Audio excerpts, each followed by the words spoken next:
টিয়কত কংগ্ৰেছৰ বুথ এজেণ্টৰ বিশেষ প্ৰশিক্ষণ শিবিৰ অনুষ্ঠিত। কলিয়াপানী আৰু মধ্য যোৰহাট ব্লক কংগ্ৰেছ কমিটিৰ অন্তৰ্গত বুথ পৰ্যায়ৰ এজেণ্টসকলৰ প্ৰশিক্ষণৰ অৰ্থে আজি টিয়কৰ শ্বহীদ ভৱনত এক প্ৰশিক্ষণ শিবিৰ অনুষ্ঠিত কৰা হয়। উক্ত সভাত আগন্তুক লোকসভা নিৰ্বাচনত কংগ্ৰেছ দলৰ কৰণীয়ৰ ওপৰত বিশেষভাৱে আলোকপাত কৰা হয়। লগতে কিদৰে ৰাজ্যৰ সহযোগিতাত পুনৰ কংগ্ৰেছ দলে চৰকাৰ গঠন কৰি ৰাজ্যৰ অভাৱ অভিযোগসমূহ পূৰণ কৰিব পাৰিব তাৰ ওপৰত বুথৰ সদস্যসকলক বিশেষ প্ৰশিক্ষণ প্ৰদান কৰে কংগ্ৰেছী নেতাসকলে।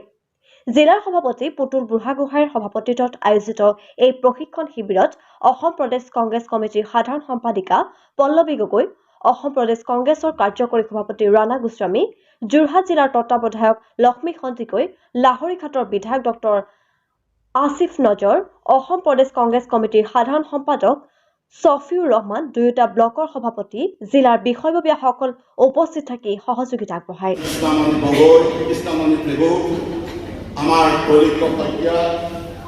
আমাৰ অন্য এগৰাকী সাধাৰণ সম্পাদক জিলা কংগ্ৰেছৰ অজিত বৰা আমাৰ প্ৰাৰ্থিত্ব দাবীদাৰ কংগ্ৰেছক সজীৱিত কৰিবৰ কাৰণে কাম কৰি গৈছে।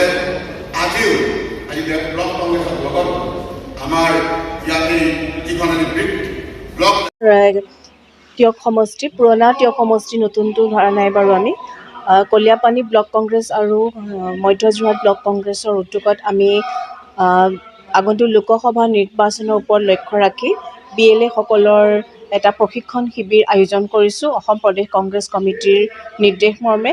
আৰু এই প্ৰশিক্ষণ শিবিৰত আমাক প্ৰশিক্ষণ দিবৰ কাৰণে আহিছে লাহৰীঘাটৰ বিধায়ক ডক্টৰ আসিফ নজিৰ ডাঙৰীয়া আৰু অসম প্ৰদেশ কংগ্ৰেছ কমিটিৰ কাৰ্যকৰী সভাপতি ৰাণা গোস্বামী ডাঙৰীয়া, ব্লক কংগ্ৰেছৰ আমাৰ বিষয়ববীয়াসকল আছে, ডিষ্ট্ৰিক্ট কংগ্ৰেছৰ সভাপতি পুতুল বুঢ়াগোহাঁই ডাঙৰীয়াকে প্ৰমুখ্যকৈ বিষয়ববীয়াসকল আছে।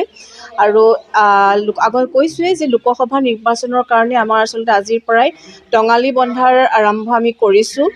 আমাৰ প্ৰত্যেকটো মণ্ডলৰ পৰা বুথ কমিটিৰ সভাপতি আৰু একোজন আমি BLA আমাৰ আজি প্ৰশিক্ষণ শিবিৰলৈ আহিছে। তেখেতসকলে আগন্তুক নিৰ্বাচনত কেনেদৰে আমাৰ যিসকল ভোটাৰ হ'ব, ভোটাৰসকলৰ লগত গৈ কোনটো বুথত কিমান ভোটাৰ আছে, কোন ভোটাৰ ভোটাৰ কোনোবা যদি নাম সলনি কৰিবলগীয়া আছে বা ভোটাৰ লিষ্টখন ঠিকে ঠাকে আছেনে নাই, কাৰোবাৰ যদি নাম কৰ্তন কৰিবলগীয়া আছে, কাৰোবাৰ নাম যদি সংযোজন কৰিব লগা আছে, এই বিষয়ে আজি তাত কেনেকৈ কৰিব লাগিব তাৰ ওপৰত প্ৰশিক্ষণ দিয়া হৈছে। আৰু এই প্ৰশিক্ষণে আমি খুব আশাবাদী যে এটা ভাল প্ৰশিক্ষণ হৈছে। আৰু বুথ কমিটি আমি শক্তিশালী কৰিবৰ কাৰণে কেনেকৈ শক্তিশালী কৰিম, আমি আগন্তুক লোকসভাৰ কাৰণে কি উদ্দেশ্য লৈ আমি তেওঁলোকৰ ৰাইজৰ মাজলৈ যাম, আজি এইবিলাক বিষয়ে আজি আমাৰ প্ৰশিক্ষণ শিবিৰত আলোচনা কৰা হৈছে। আৰু খুব ভাল সফলভাৱে আমি ৰূপায়ণ হৈছে বুলি আমি আশা কৰিছোঁ।